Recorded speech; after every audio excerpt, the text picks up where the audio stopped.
नमस्कार, मैं आपका दोस्त जितेंद्र एक नई वीडियो में स्वागत है। और आज की इस वीडियो में मैं अपने खेत में निदाई गुड़ाई करवा रहा हूँ। तो अगले क्रम से बताना चाहूँ किस प्रकार की स्थिति है। निदाई करवाने के बाद इस प्रकार से खरपतवार पूरी तरीके से ख़त्म हो जाता है कपास में, और अभी कपास की जो वृद्धि है वो 10 गुना तेज़ी से बढ़ने लगती है। तो अभी यहाँ से हमने निदाई गुड़ाई स्टार्ट कर दिया है।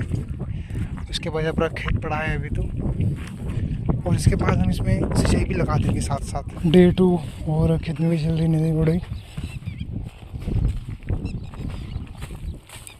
कपास की फसल कितने शानदार और लहलाती हुई है। 4 फीट और 2.5 इंची का जो ये फासला है कपास के अंदर, बड़े शानदार है।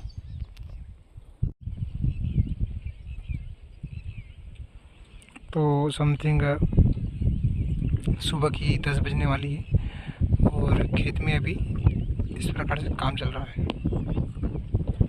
कुछ मजदूर यहाँ चल रहे हैं निदाई गुड़ाई के लिए, कुछ मजदूर यहाँ चल रहे हैं। तो इस प्रकार से मतलब फसल है। इसमें हमने गेहूँ की पराली नहीं जलाई थी, जिस कारण से मिट्टी में नमी है तो पौधे अच्छे से विकसित हो रहे हैं।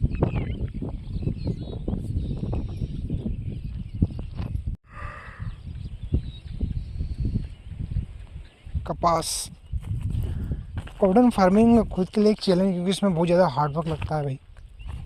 इसमें बहुत ही ज़्यादा हार्डवर्क है, क्योंकि देखो सिंचाई, निदाई गुड़ाई, इसके बाद इसमें बार बार आपको मरगर लगाना जहाँ पर पौधे नहीं लगे हैं। तो ये पौधे वाली फसल है।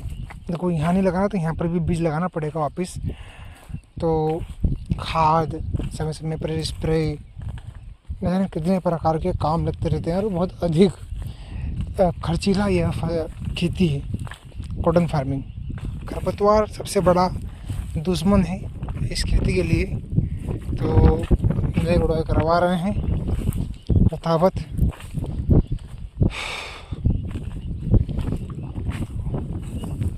कपास की फसल समथिंग मेरे घुटने से आधा है मतलब। तो अभी जब बारिश होगी तो ये फसल बहुत तेज़ी से ग्रो करेगी।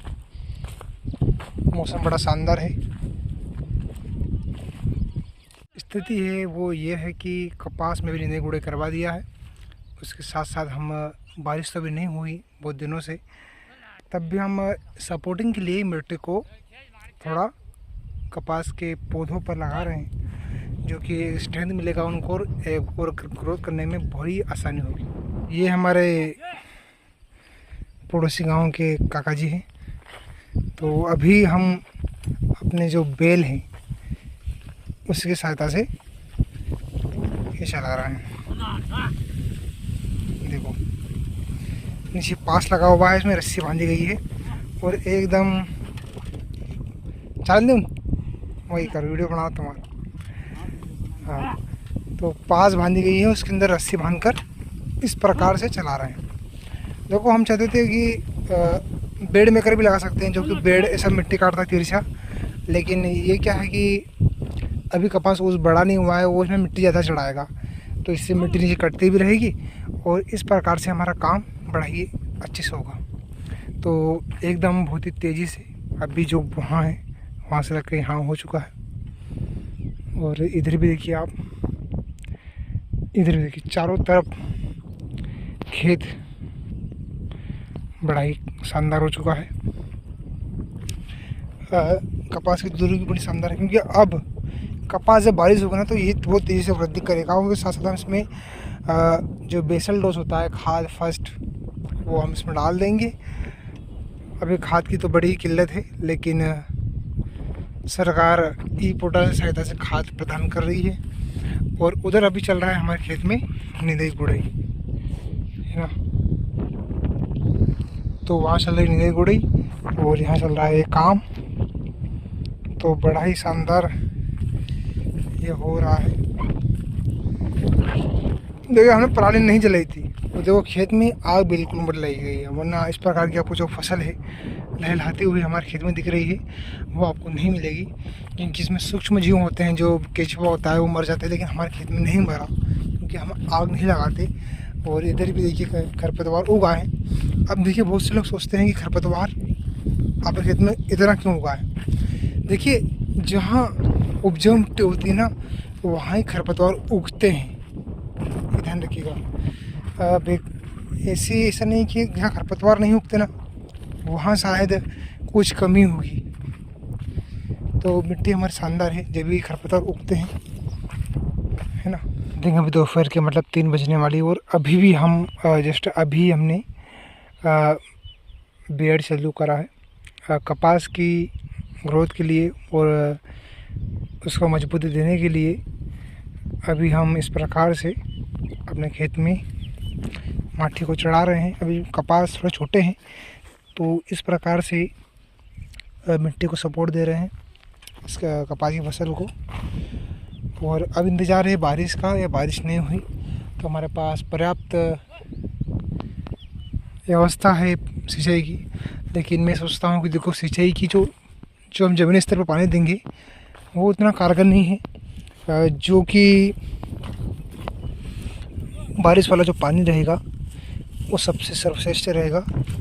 तो इस प्रकार से अभी चला रहे हैं, क्योंकि तेज़ हवाएं चल रही हैं ना, तो काफ़ी झुकने की संभावना हो जाती है, क्योंकि अब जब मिट्टी चढ़ जाएगी तो बहुत ज़्यादा अच्छा सपोर्ट हो जाएगा इनको।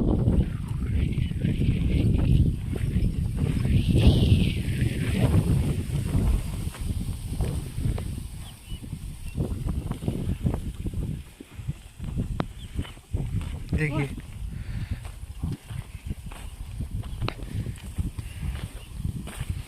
कपास बराबर है, क्योंकि छोटा कपास है तो मतलब कपास को दाब भी नहीं रहा और एकदम से मतलब सपोर्ट भी अच्छा हो रहा है।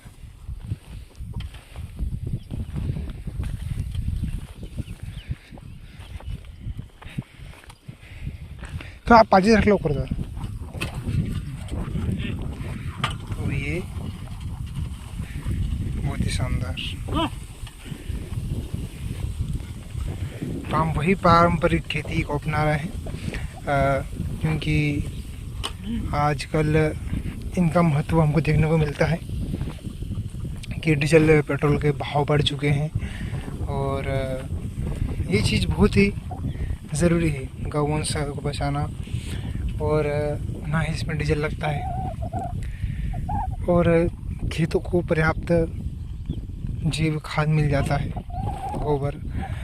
तो हो सके जितना ट्रैक्टरों के पीछे मत दौड़िए, वही पारंपरिक खेती कीजिए, क्योंकि गौ माता का आशीर्वाद आप पे रहता है ना, तो इसी फसल लहलाते हुए आपको दिखेगी हर जगह पर।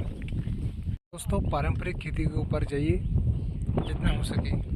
ऐसा नहीं कि देखो अगर बहुत से लोग सोचते हैं कि हम पारंपरिक खेती पे जाएंगे तो हमारा देश पीछे हो जाएगा, क्योंकि आधुनिक खेती पे जाइए मतलब मशीनरी पर। लेकिन नहीं, आज की कंडीशन ऐसी है कि हमको इन पारंपरिक खेती को अपनाना ही होगा।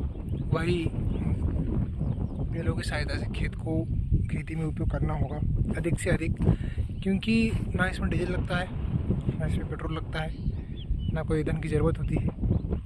बेचारे हरा घास कुछ भी खाकर हम जैसे किसानों का बहुत तरीके से मतलब मदद करते हैं। तो ये जो आप फसल लहलाती दिख रही है इसमें पूरा योगदान इनका ही है, क्योंकि इन समथिंग आज 10 दिन हो चुके हैं इस खेत को तैयार करने में इनका बड़ा योगदान है। खेत में अधिक खरपतवार थे तो हम बार बार खेत में कुल्पा चलाया, बक्कर चलाया, न जाने कितने प्रकार के यंत्र चलाए, और आज इसमें मिट्टी भी चढ़वा रहे हैं सिर्फ इनके सहायता से। इनका आशीर्वाद आप पर रहेगा तो आपकी फसल लहराती हुई दिखेगी खेतों पर। ट्रैक्टरों के पीछे मत दौड़िए, इनका बहिष्कार कीजिए।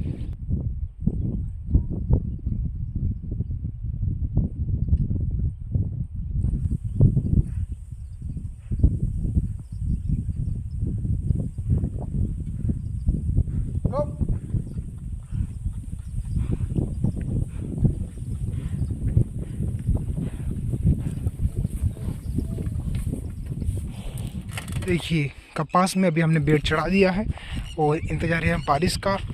अभी हम सिंचाई क्यों नहीं लगा रहे हैं इस फसल में, क्योंकि क्या है कपास हो चुके हैं बड़े, तो ये जो हवाएं चल रही है इसमें होती है मॉइस्चर, मतलब होती है नमी। तो जब इसके अंदर नमी होगी तो आपकी फसल ऑटोमेटिक इन्हीं से चलने लगेगी, है ना। तो अभी हम इसमें सिंचाई नहीं कर रहे हैं, अभी तो इस प्रकार से जो बेड चढ़ा हुआ है उनको देख रहे हैं कुछ थोड़ा आड़ा तिरछा तो नहीं है, उसको थोड़ा सीधा कर देंगे, क्योंकि एक बार कभी आड़ा तिरछा हो गया तो फिर वो वैसा का वैसा हो जाएगा। तो इसलिए अभी इसकी मिट्टी के अंदर दब रहे हैं, इसको हम थोड़ा सा निकाल कर थोड़ा सीधा कर देंगे। दिन है 5वां, खेत में निंदाई कोड़ाई चल रही है और आज कंप्लीट हो जाएगी। और मैं अभी अपने खेत पे लेटा हुआ हूँ और इस बोन के अंदर है खरपतवार, जो खेत से निंदाई कोड़ाई जिसको हम जो निकाल रहे हैं ना, तो उसको इकट्ठा कर कर खेत के बाहर फेंक रहा हूँ। ये जो खरपतवार है इसको बोकना बोलते हैं। और ये जो खरपतवार है, अगर आपने इसे खेत के बाहर नहीं फेंका, यार आप समझते हो कि इसको खेत में छोड़ देंगे तो ये मतलब सूरज की गर्मी से तप जाएगा, सुलझ जाएगा और ये खाद बन जाएगा। लेकिन ये इतना पावरफुल खरपतवार है, अगर इसकी जड़ भी आपके खेत में से पड़ी रहती है और हल्की सी नमी लग जाती है तो ये वापस से चलने लगेगा, मतलब इसकी जड़ें चलने लगेगी और ये विकसित हो जाएगा। और ये खरपतवार बुकना खेत के जो आपके पोषण है वो बहुत खाता है, तो ये पौधे की जो वृद्धि है वो कम कर देता है। तो खरपतवारों को आप कपास से निकाल रहे हैं तो उसको अवश्य खेत से बाहर फेंकें, मेड़ पर फेंकें, खेत में बिल्कुल भी नहीं मत रहने दें। बहुत से अलग अलग प्रकार के सगड़ी पत्ती और चौड़ी पत्ती का खरपतवार है, तो इसको भी बाहर फेंक देता हूँ उस मेड़ के ऊपर। और फिर जो बेड़ है वो चलाते हैं, इस फेंसिंग तक करना है वो यहाँ तक कंप्लीट हो जाएगा 1-2 घंटे में और पूरा खेत हमारा बन के तैयार हो जाएगा। फिर हम इसमें सिंचाई लगाएंगे, कभी बारिश हो जाती है तो अच्छी बात है, वरना ज़मीनी स्तर पर हम इसकी सिंचाई करेंगे। कहीं बोल तो काम है पंचायत के बारे में बोल तो कुटी मुड़ी बोल गई